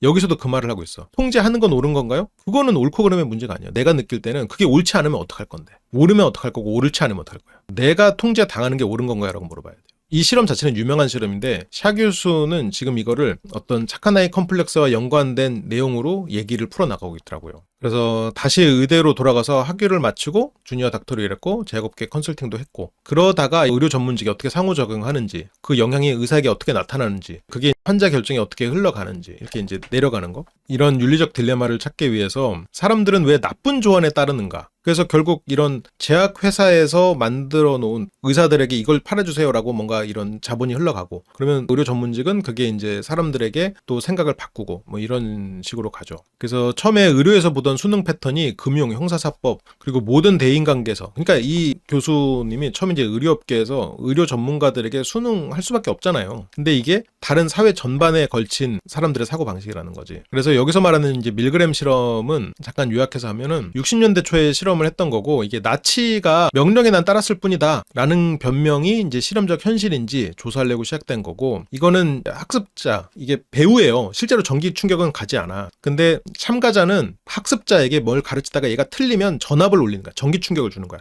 근데 실제로 얘가 전기 충격을 받아야 되는 사람은 심장 문제가 있는 것처럼 연출이 돼 있어요. 근데 이게 15V에서 450V, 여기 이제 XXX라고 표기돼 있는데, 처음에 이 실험을 하기 전에는 정신과 의사들이 이렇게 450V까지 가는 사람 실제로 거의 살해 행위에 가까울 수도 있잖아요. 이번에 뭐 오이만 먹어도 죽을 수 있는, 눈물 한 방울에도 죽을 수 있는 그런 일들이 있는데 말이죠. 그래서 450V까지 갈 사람은 1%도 안 될 거다. 그래서 이렇게 단어상을 읽어주고 틀리면 충격을 주는 게 돼 있는데, 실제로 충격은 없었어요. 근데 충격을 준다고 믿고 올리는 거야. 결과 설명은 모든 참가자가 중단을 요구하기 시작하는 150V까지 레버를 올렸어. 300V까지도 진행했으며, 모든 참가자는 아니겠지 이거는. 이후 학습자가 침묵하면 더 이상 계속하지 않겠다는 학습자 약 66%가 450V까지 올라갔대요. 66%. 정신과 의사들은 1%도 안 될 거라고 하는데, 근데 이 실험은 제가 알기로는 몇 번의 재현을 시도했었고, 재현마다 저 퍼센트는 많이 다른 걸로 알고 있어요. 그래서 진행자가 놀라고, 이 샤 교수는 이 밀그램 기록에서 참가자들이 신경질적인 웃음, 질문, 뭐 더듬거림, 땀 같은 현상을 보였대요. 그러니까 참가한 사람들은 신경질적으로 하시 이러면서 이제 웃었겠지. 샤 교수는 이렇게 해석해요. 이들은 도덕적 결함자가 아니라는 거야. 사실은 노를 말하지 못하는 사람들이라는 거야. 거부하지 못하고. 거절하지 못하는 사람이야. 그렇게 따지면 누구보다 착한 아이 컴플렉스가 강한 사람이었을 수도 있다는 거지. 거부하는 방법을 몰라. 그렇게 배우지 못했다는 신호로 이 교수는 해석을 했다는 거예요. 나치에 대한 의문부터 시작했던 인간의 어떤 저런, 이게 결과로 보면 악행이잖아요. 악행으로까지 이어지는 게 아이러니하게도 이 사람은 거절을 못하는 사람들이기 때문이에요. 그래서 이 실험하는 장면을 보면 거기서 전기를 울리는 사람이 있고 뒤에 이거는 연구를 해서 필요합니다 라고 하면서 체크를 하고 있어. 그래서 뒤에서 이거 진짜로 울려요? 이렇게 보면은 그냥 하세요 이렇게 한단 말이야. 그러니까 그 전기를 울리면 상대가 죽을 수도 있어요. 그런데 그거를 거절을 못하는 거야. 권위자처럼 보이는 사람의 지시를 따르면서도 내면에서는 갈등을 느꼈대요. 그런데 나치처럼 폭력적인 강압이 있었다면 착해서가 아니라 무서워서 그런 거예요. 아니, 폭력적인 강압을 한 사람들 얘기예요. 어떻게 인간이 저렇게 끔찍한 짓을 저지를 수 있을까라는 거에 대한 얘기예요. 그렇게 끔찍한 짓을 저지른 이유가 거절하지 못해서라고. 근데 그 거절하지 못한 이유가 내가 하는 행위 자체는 작게는 악행이지만 더 큰 선한 것이 있겠지라고 의탁해버렸기 때문이에요. 폭력적인 강압에 못 이겨 산 게 아니고 그 행동 자체를 얘기하는 거야.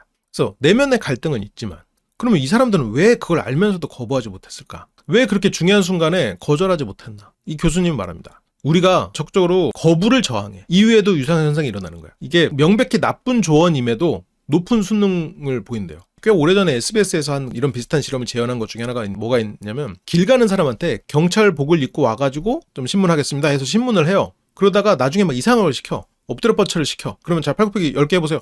막 해 사람들이. 그러면 그게 되게 웃음거리거든. 근데 진짜로 경찰이 와서 처음에 이것저것 물어보고 이래서 지금 해야 되는데 이걸 확인하려고 하는데 하려고 하면 안 하는 사람 없어요. 여기서 이제 예시 실험이 사람들한테 두 복권 중에 하나를 선택하라고 해요. 그래서 A는 기대값이 2배 이상으로 더 좋은 선택이에요. A는 뭐 당첨금이 2만 원이고 B는 1만 원이고 이런 거지. 그러면 보통 95%가 기대값이 높은 쪽을 선택해요. A는 1,000원 내고 10,000원이고 B는 뭐 1,000원 내고 15,000원인데 확률이 뭐 훨씬 낮아가지고 기대값이 많이 떨어지는. 그러니까 기대값이라는 거는 뭐냐면 우리가 확률 곱하기 당첨금이에요. 복권으로 따지면. 예를 들어서 10,000원의 당첨금인데 확률이 10%면 이 기대값은 1,000원이에요.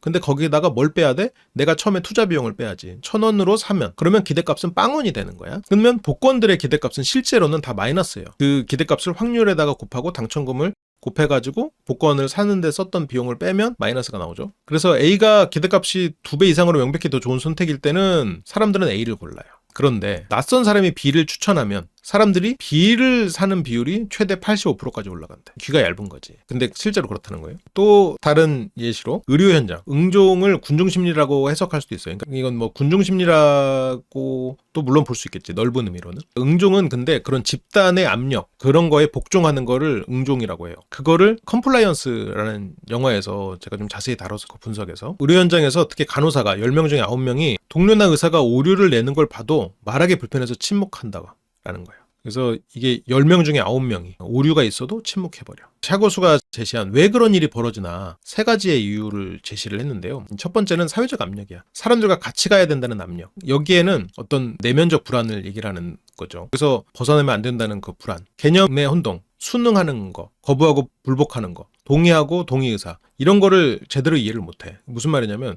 이게 순응하는 거, 응종하는 거랑 동의하는 거, 이거를 혼동해. 나는 그 사람과 내가 의견이 같으면 동의할 수 있죠. 근데 내가 응종당하는 것과 동의하는 거를 구분을 못해. 내가 순응하는 것과 동의하는 거.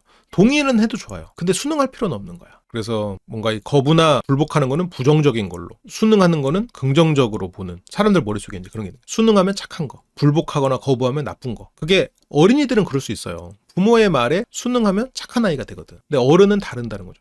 동의할 수도 있고 거부할 수도 있는 거야. 근데 이거를 선과 악의 개념으로 보는 거지. 기술이나 스킬셋의 부재, 뭔가 해보지 않아서 못하는 거야. 거부해야겠다라고 맘은 먹어도 잘 안 되는 거야. 어릴 때부터 순응하도록 훈련돼 있으니까. 노를 말하는 기술이 없어. 노가 너무 대립적으로 느껴지거나 갈등이 두려우니까. 그래서 노를 말하지 못해. 그래서 이 3가지가 지금 앞에서 봤던 문제가 일어나는 거죠. 군대도 영향은 있을 거라고 생각이 드네요. 또 군대 문화를 경험한 남자, 여자들은 군대 안 가잖아요. 아니지. 그 집의 문화는 군대를 갔다 온 사람이 있기 때문에 그 문화에 맞춰서 문화가 형성돼 있을 수 있으니까 군대가 영향을 어느 정도 줄 수도 있겠네요. 그래서 이런 이 암시 불안이라고 하는데, 이 심리학적으로 어떤 암시적으로 내면적에 존재하는 그런 불안들인데, 이 암시 불안을 잠깐 좀 설명을 하면 샤 교수는 이 암시 불안이 강력한 심리적인 힘이라고 해요. 누군가의 제안이나 지시를 거절하면 내가 그 사람을 신뢰하지 않는다라는 신호를 보낼까봐 벌써 두려운 거야. 내가 거절할 수 있거든요. 거절함으로써 나는 그 사람에게 어떤 나는 당신을 불신한다, 뭔가 그런 신호를 보낼까봐 무서운 거죠. 그러니까 예로 흰 가운을 입은 권위자,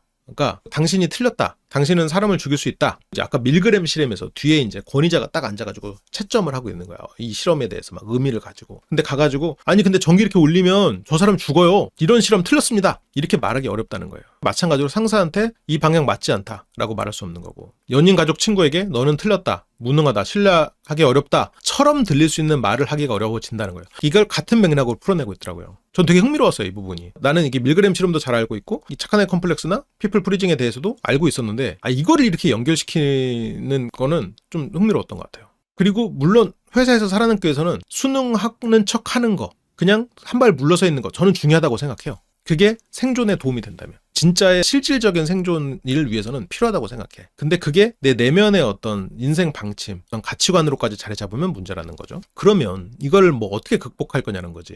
이게 병원, 뭐 직장 동료, 친구, 낯선 사람한테까지 다양한 데서까지 확장돼서 실제로 나의 필요와는 상관없이 자동적으로 나오고 있다면 그러면 어떻게 극복할 거냐는 거야. 이게 마인드셋을 전해야 돼요. 지금 앞에서 봤던 이런 암시 불안 이런 거에서 벗어나기 위해서 처음으로 해야 되는 거는 이 어떤 누군가에게 거부하는 거, 불복하는 거에 대해서 좀 재정의를 해야 돼요. 마인드셋을 어떻게 바꾸냐. 압력이 있어. 그래도 내 진짜 가치에 맞게 행동하라. 말이 쉽지. 샤 교수님 말이 쉽죠. 아무리 본인 경험으로 연구했다지만 아무튼 그렇대요. 내 진짜 가치에 맞게. 반드시 막 어떤 드라마틱하거나 막 크거나 공격적으로 할 필요 없다는 거야. 막 소리를 내거나 막 대립적으로 할 필요도 없다는 거야. 그렇게 거절할 필요 없다는 거지. 내가 되고 싶은 사람의 정렬된 행동, 그거는 일정하게 행동하나. 그래서 접근 가능한, 뭐 의미 있으면 그런 친사적이 될 수도 있다라는 말을 좀 어렵네. 그래서 이렇게 거부하고 부정하는 거는 정말 용감한 정말 소수의 사람들 게 아니라 모두가 다 필요하고 할 줄 알아야 된다. 그러기 위해선 작은 것부터 연습하래요. 예를 들어서 뭐 잘못 나온 커피 주문 바로 잡는 거. 근데 이거는 내가 못해서 못하는 사람이면 이렇게 하라는 거예요. 상대를 배려해서라면 뭐 굳이 안 해도 되고, 뭔가 내가 할 수 있는 작은 거부, 작은 부정이 뭐가 있을까 생각해 보라는 거예요. 미용사가 예를 들어서 뭐 새 스타일 맡겨보세요 했을 때 저는 잠깐만요, 저는 이렇게 하고 싶어요. 아니면 뭐 이런 거 좀 같이 서비스 받으세요. 아니요, 필요 없어요, 괜찮아요 하는 그런 위험이 없는 그런 상황에서 작은 거부를 연습해 보라는 거예요. 그래서 이런 거부를 한다는 거는 성격 특성이 아니라 연습 대상으로 이렇게 사고방식을 바꿔보라는 거죠. 위기 순간에 갑자기 이런 능력이 생기는 게 아니라 그 전부터 이런 걸 차곡차곡 이 능력을 쌓아둬라라는 겁니다. 그리고 세 번째로는 사전에 대비. 앞에랑 좀 비슷한 맥락이죠. 내가 미리 예상하고 스크립트를 리허설 해보는 거야. 뭔가 이게 거부할 수 있는 거. 상황을 예상하고 시각화하고 머리로 이제 그려보는 시뮬레이션 해보는 거지. 그다음에 대사 리허설까지. 만약 이걸 진짜 못하는 사람이 이렇게까지 해보라는 거야. 왜냐하면 이런 걸 연습을 해보면 우리의 귀가 거부의 말을 듣는데 내가 거부하는 말이 익숙해지는 거야. 거부를 못하는 데 익숙해다가 거부하는 말이 익숙해지니까. 그리고 입도 그게 익숙해지고. 그리고 특히나 이런 게 순응하도록 응종하도록 사회화된 사람한테는 이런 훈련이 필요할 거다. 그렇습니다.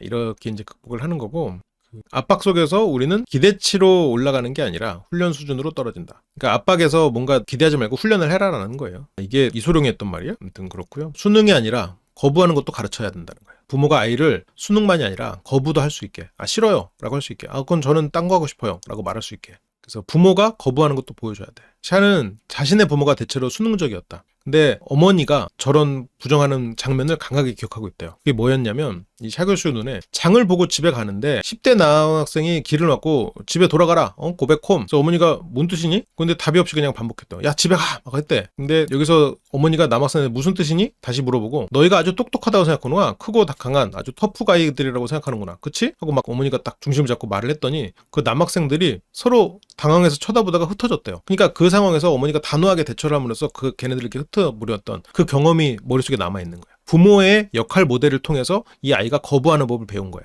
그래서 이 교수는 그 장면이 언제 어디서 말해야 되는지를 보여준 사례. 어머니를 통해서 모델링이 된 거죠. 대체적으로 수능적이어서 나한테 그렇게 돼 있지만 그래도 그걸 이겨내는 거는 그렇게 배운 거야. 부모가 보여줘야 되는 것들이죠. 그러니까 저런 것들을 막 참는 게 아니라 뭐 그렇다고 또 싸우는 것도 아니지. 두 번째는 가치 훈련. 아이들과 가족의 가치가 무엇인가를 함께 정리하는 연습. 그러니까 이게 어떻게 부정하거나 거절하거나 거부하거나 그걸 아이들하고 같이 대화할 수도 있겠죠. 우리의 가치에 맞는 것을 우린 수용하고 그렇지 않은 것을 거부할 수 있어야 돼. 그게 나아가서는 어떤 사회적으로 더 나은 사회를 만들 수도 있을 거고. 그래서 아까 밀그램 실험은 재현할 때 굉장히 달라졌다고. 근데 사람들이 가장 정규 충격을 덜 내린 실험이 그 실험자들한테 이거 당신한테는 선택권이 없습니다라고 말했을 때야. 그 말을 함으로써 선택권이라는 게 머릿속에 떠오르는 거예요. 그래서 나한테는 선택권이 있다는 생각. 그런데 선택이라는 건 뭐예요? 내가 책임져야 되는 어떤 것이야. 책임은 무겁지만 선택은 자유롭잖아요. 근데 두 가지는 이어져 있어. 내가 무언가를 선택하고 선택할 수 있다는 것. 내가 선택하는 수 있는 선택지는 남아있다는 것. 그로 인해서 내가 책임져야겠지만 그래서 샤가 상생하는 미래 장면은 같은 골목에서 이번에는 남학생 무리 중 한 명이 친구들에게 야 그건 괜찮지 않아? 길을 비켜드리자 라고 말하는 그런 사회래요. 내가 거부했을 때 아 그래 하면서 말을 하는 거야.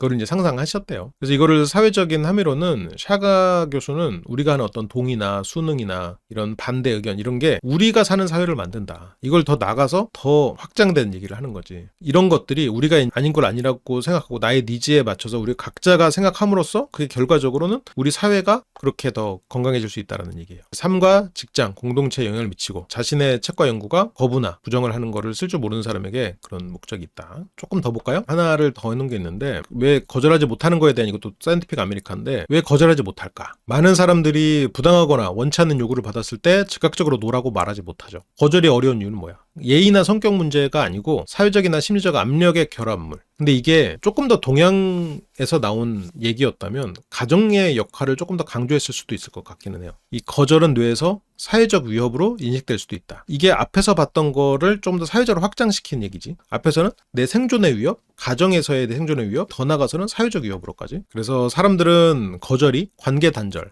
그리고 내가 평가가 하락되는 거, 갈등, 이어질 가능성을 자동으로 계산함. 계산이라고 하니까 머리로 하는 것 같지만 내가 거절을 하면은 무서운 거야. 불안한 거야. 관계가 끝날까봐, 버려질까봐, 평가가 하락될까봐, 내가 가치 없는 인간이 될까봐, 그로 인해서 갈등으로 이어지는. 그래서 이게 자동적으로 나타나 버리는 거야. 근데 지적으로 게으른 면이 있다라고 볼 수도 있는데, 근데 인간의 뇌는 원래 지적으로 게으르게 설계돼 있긴 해요. 그래서 우리의 뇌가 굉장히 효율적인 거야. 이거 제가 인생 PT 할 때도 한번 길게 말씀드린 적이 있는데, 우리의 뇌는 굉장히 효율적으로 설계돼 있어. 효율적이라는 얘기는 게으르게 설계돼 있지. 그래서 생각하지 않아도 될 걸 생각하지 않으려고 해요. 더 가성비 있는 선택을 하죠. 그래서 그거를 움직이려면 노력이 필요하고. 그래서 이 계산은 의식적인 판단 이전에 이미 빠르게 작동을 하고요. 그래서 아까 제가 방금 말한 건 휴리스틱에 대한 얘기예요. 나중에 또 다른 강의에서 많이 말을 하겠지만 휴리스틱 지름길이라는 얘기야. 굳이 덜 생각해도 되는 거, 단순하게 생각해도 되는 거는 그렇게 생각해버리고 끝내는 거. 그래서 우리 뇌는 뭔가 익숙해지는 걸 좋아하죠. 왜냐면 새로운 거는 스트레스거든. 그래서 의식적인 판단 이전에 빠르게 작동을 하고요. 그래서 이 거절하지 못하는 거는 의식적 판단이 아니야. 그냥 자동 반사야. 거절이 위협으로 느껴지는 이유 조금 더 자세히 보면 첫 번째로 인간이 진화적으로 집단에서 벗어나면 생존의 위협이 된다라고 생각하는 거야.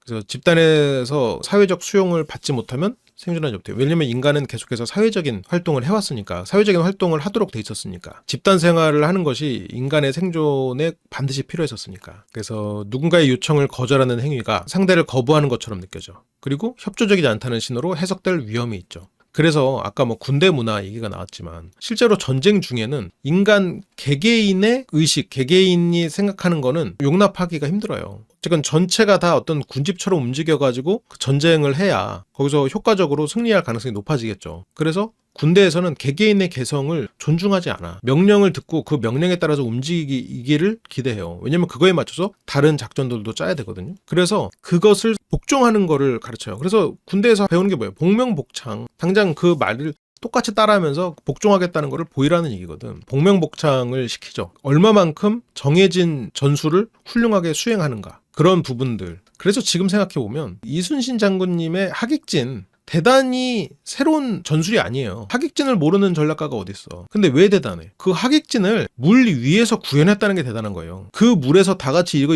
노젓는 거를 그 순간적으로 하객진을 구성한다는 게 대단한 거야. 그러면 이순신 장군님은 뭐가 대단한 거예요? 물 위에서 하객진이 구현되도록 군인들을 훈련시킨 게 대단한 거예요. 물론 전략 전술도 대단하시죠. 지형지물 해가지고 하객진을 구현하는 것도 대단하시지만 그런 대단함의 이면에는 하객진이 구현될 수 있게 겁나 훈련시킨 거야. 그래도 실제로 이순신 장군님은 어떠겠어요? 엄청나게 빡세게 훈련시키는 행보관 타입인 거예요. 이순신 장군님은. 굉장히 꼼꼼하시고 전략적이고 그렇지만 막 창의적인 막 순간적인 막 그런 사람이 아니고 굉장히 엄격하고 정해진 틀대로 병사들이 수행할 수 있게 반복 훈련을 시킨 분인 거예요. 완벽히 FM 스타일인 거지. 기본적으로 굉장히 그 전략은 창의적이고 하지만 좀 다른 얘기였지만 이건 전쟁에서의 이야기야. 전쟁에서는 거기서 만약 하객진을 쫙 하는데 그 깃발에 따라서 딱 보고 딱 노젓는 거잖아요. 조망하는 사람이 시키면 각자는 퍼즐 한 조각처럼 그 행동만 수행하는 거예요. 그래서 쫙 맞춰지는 거거든요. 그게 얼마나 힘들겠어. 근데 그런 시대에 요구됐던 인간의 능력이 지금은 어때요? 지금은 달라지는 거지. 그거를 다시 가정에 적용해보자고. 가정에서는 필요할 수 있어요. 왜냐면 아이는 안전을 위해서 수능해야 될 필요가 있어요. 성인이 돼서는. 그 수능이 자신의 안전을 위해서 필요하지 않을 수가 있어. 오히려 자신의 정신건강을 해치고 있을 수도 있겠죠.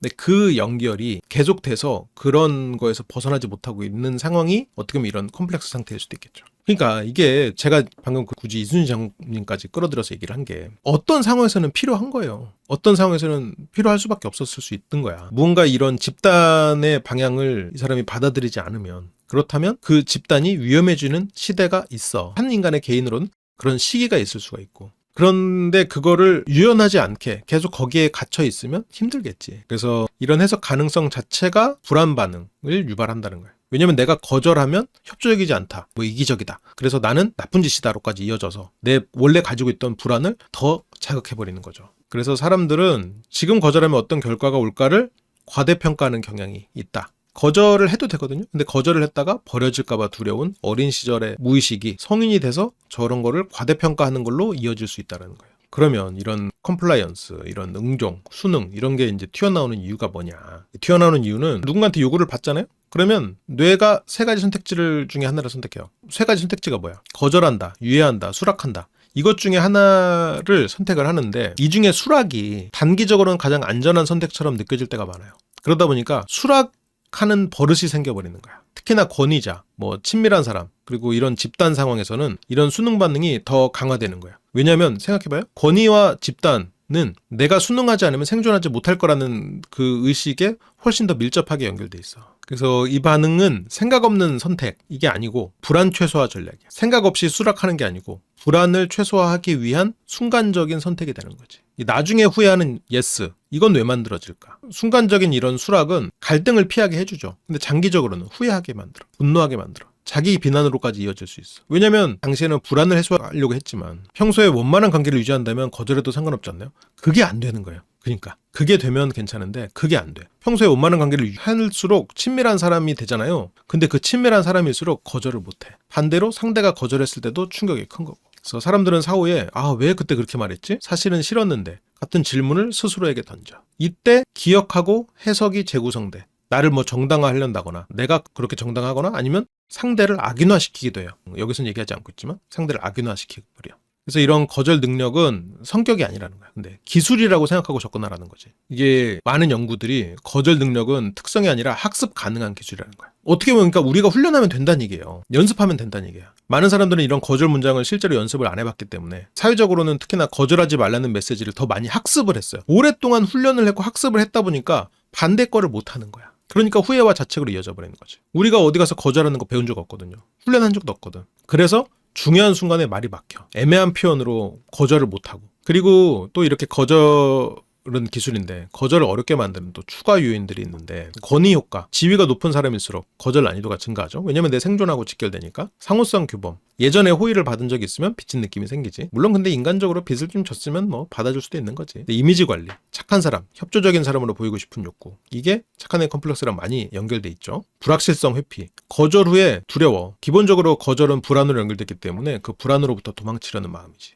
그래서 이에 대해서 연구자들이 좀 제안하는 핵심 관점의 전환이 있는데 그 전환은 뭐냐? 첫 번째로 거절은 공격이나 무례함이 아니다. 이건 자기 선택이야. 내 선택을 표현하는 거예요. 그러면 내 선택은 해야 될 거 아니에요. 나 선택은 필요한 거잖아. 그래서 내 선택을 먼저 생각해야 돼. 노는 상대를 밀어내는 게 아닌 거야. 내 한계를 알려주는 거야. 상대한테 나를 알려주는 배려인 거지 오히려 그렇게 생각하면. 명확한 거절은 오히려 장기적으로 관계를 단순하고 예측 가능하게 만든다. 그래서 실천적으로 제안하는 이 글에서 말하는 제안은 즉각적인 반응을 줄이기 위해서 시간 벌기 문장. 즉각적으로 내가 거절을 못해서 수락을 해버리지 말고 일단 시간을 벌기 문장을 준비해두라. 예를 들어 잠깐만 좀 생각해볼게. 제가 좀 보고서로 만들어서 올려도 될까요? 그런 거. 그래서 지금은 바로 답하기 어렵다. 같은 문장으로. 근데 상대가 너무 기다리게 만들면 상대의 기대감이 높아지니까 그런 건 좀 조심해야겠지만 그래서 갈등을 키우지 않으면서 내가 수능하려는 나의 어떤 자동 반사를 늦추는 거. 그래서 이런 반복적인 연습을 통해서 거절에 대한 신체적인 불편함,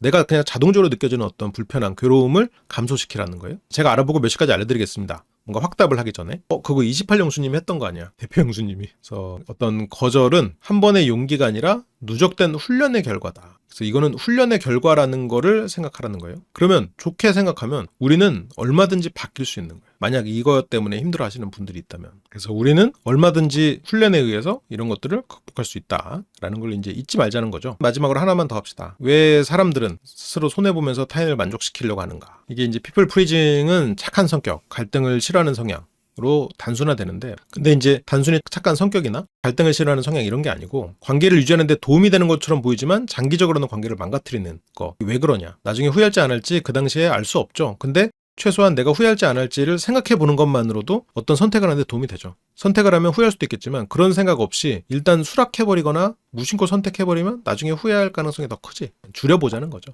타인의 정서적 안정과 관계 유지를 위해 자신의 욕구, 감정 경계를 지속적으로 억제하는 패턴. 단순한 친절과의 차이는 뭐야? 친절은 선택이 가능해요. 피플 프리징은 착한 컴플렉스랑 마찬가지로 자동 반응이 컨트롤이 안 돼. 이게 왜 자동으로 튀어나올까? 왜? 학습된 안전 전략. 앞에 말했던 거죠. 성장 과정에서 갈등은 위험이다. 그래서 불만을 표출하거나 뭔가 거부를 하면 관계가 위협받는 거다라고 학습해버려. 그래서 상대한테 맞춰주기는 위험을 최소화하는 가장 빠른 방법이에요. 그러니까 나도 모르게 맞춰주기 훈련만 하고 사는 거야. 그렇게 되면 누구보다 잘 맞춰주는 사람이 되죠. 그래서 맞춰주는 속성이 더 뭔가 장점이 되기도 해요. 이제 그러다 보면 뭔가 이런 억압되어 있는 그런 부정적인 감정적인 부분들 때문에 문제 거지. 맞춰줄 수 있는 능력 자체는 늘어나. 그리고 정서 책임의 과잉. 아까도 선을 못 지키는 이런 게 있었죠. 상대방의 기분이나 실망, 불편을 내 책임으로 인식하는 거. 저 사람이 불편하면 내가 잘못한 것 같다. 기본적으로 내 죄책감과 연결해버리는 거. 그리고 정체성에 문제가 있는데 이거는 단순 행동이 아니라 정체성 전략. 무슨 말이냐면 나는 좋은 사람이어야 한다는 거. 그 결과로 거절은 나쁜 사람이 되는 행위니까 내가 정체성을 위협받게 돼. 거절이 내 정체성을 위협하는 행동이 돼버려. 그래서 거절을 못한다는 거죠. 여기서는 이제 그렇게 말하고 있다는 거지. 그러면 관계를 망가뜨리는 방식은 단기적으로는 갈등을 피하고 분위기를 유지하고 상대를 만족시키고, 그런데 장기적으로는 어떻게 되죠? 자기 욕구가 누적돼서 억압돼. 분노가 쌓이고 피로해지고 무력해져. 관계에서 진짜 친밀함은 감소돼. 상대가 부담스러워지는 거지. 그래서 어떻게 되죠? 항상 맞춰주는 사람은 결국 아무도 자신을 제대로 알 수 없게 만든다. 그래서 말이 바뀌는데, 말이 이렇게 바뀌는 사람들, 피플 프리징이 강할수록 관계 안정을 위해서 말해요. 자신의 욕구를 말하지 않아. 그래서 혼자 정리하면서 해석이 또 바뀌고, A 앞에서는 괜찮아요. B 앞에서는 사실 힘들었어요. 이게 말이 바뀌어요. 이거는 근데 거짓말이 아닌 거야. 자기 보호를 위해서 사후에 서사를 재구성하는 거. 그런 일들이 있는 거죠. 이거를 고쳐야 할 성격으로 보지 말고 대신에 한때는 나를 보호했던 전략이다. 하지만 지금은 비용이 더 큰 전략이다. 그러므로 관점을 전환해라. 한때는 나를 보호했던 전략이지만 지금은 비용이 더 큰 전략이니 전략을 수정하자로 접근해야 돼요. 그래서 그거를 위해서 나는 거부 기술을 익힌다가 되면 돼. 전략을 바꾸기 위해서 새로운 기술을 습득한다로 접근하면 지금 오늘 우리가 했던 강의의 방점이 될 수 있을 것 같아요. 자신을 비난하지 말고. 그렇습니다. 오늘 제가 준비한 거는 일단은 여기까지고요. 다음 주에 또 본격적으로 더 깊은 내용, 그리고 파트별로 나눈 내용으로 또 만나보도록 하겠습니다.